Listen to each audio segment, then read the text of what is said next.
Go serves as a primary building block for infrastructure like Kubernetes, operating without the manual memory management of C or the compile time rules of Rust. While a C programmer maintains explicit control over hardware registers, a Go developer works alongside an active, managed runtime. To achieve performance at the machine level, Go provides specific escape hatches that allow developers to interface with C libraries or utilize architecture-specific assembly. Systems programming in Go involves collaborating with this runtime, rather than attempting to bypass its core mechanics. Maximizing throughput requires an understanding of the compiler's internal logic, specifically how it handles memory allocation and Go routine scheduling. We will deconstruct the hierarchy of Go's memory allocator, map the pacing of its garbage collector, and examine the technical costs of moving beyond those systems.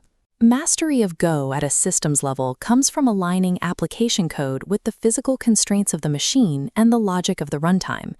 High-performance concurrent systems face a specific bottleneck, allocating memory rapidly across thousands of Go routines without locking threads. Go uses a lock-free hierarchy. Each processor has a per-thread Mcache for small, lock-free allocations. When exhausted, the Mcache replenishes from a shared mcentral cache. If mcentral runs dry, it pulls from the global mheap, requesting massive memory blocks directly from the operating system. Before allocation happens, the compiler performs escape analysis to determine exactly where a variable should live. Variables staying within a function scope are allocated on the stack, a near-instant operation. If a variable survives beyond that scope, it escapes to the heap, triggering the complex allocator machinery we just visualized. You can audit these decisions by executing the build with specific garbage collection flags, which output exactly which variables the compiler moved to the heap. Simple patterns, like returning a pointer, force an allocation to the heap, even when it could have remained on the stack. Keeping variable lifetimes bounded to the stack is one of the most effective ways to reduce memory overhead in Go. Data on the heap must eventually be reclaimed by the garbage collector, which introduces its own CPU costs. Go uses a concurrent, non-generational garbage collector designed to prioritize low latency over raw throughput. Go uses a tricolor algorithm. White circles are potentially unreachable, gray are unscanned, and black are marked safe. Since the application runs concurrently, a write barrier is needed.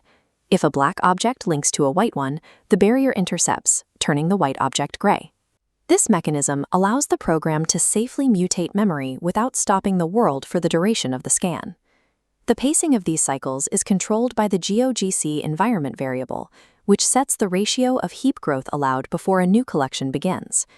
For containerized environments, the geo-memlimit setting provides a soft ceiling, triggering more frequent collections to prevent the application from exceeding its memory quota.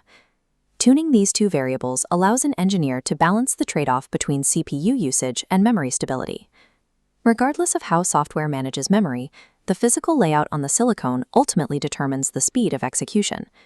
Resolving a CPU cache miss by fetching data from main memory is incredibly slow, compared to executing an instruction on data already loaded in the cache. Traditional object-oriented layouts group all properties of an entity together. If a function only needs one field, it still loads the entire object, displacing useful data from the cache. To align code with hardware caches, engineers use data-oriented design to create mechanical sympathy between the processor and the data. Loading an array of structs into a 64-byte CPU cache line fills the block with irrelevant data, causing wasted space. Inverting this into a struct of arrays stores identical types in contiguous slices. Now, every byte pulled into the cache line is usable data. This density allows systems like the Entity Component System architecture to process millions of objects sequentially without stalling the processor. Optimizing data flow through hardware caches can yield performance gains that match the results typically sought through handwritten assembly. In cases where pure Go cannot meet specific hardware requirements or integrate legacy drivers, developers use CGO. CGO represents a rigid border where Go's managed runtime meets the unmanaged world of C.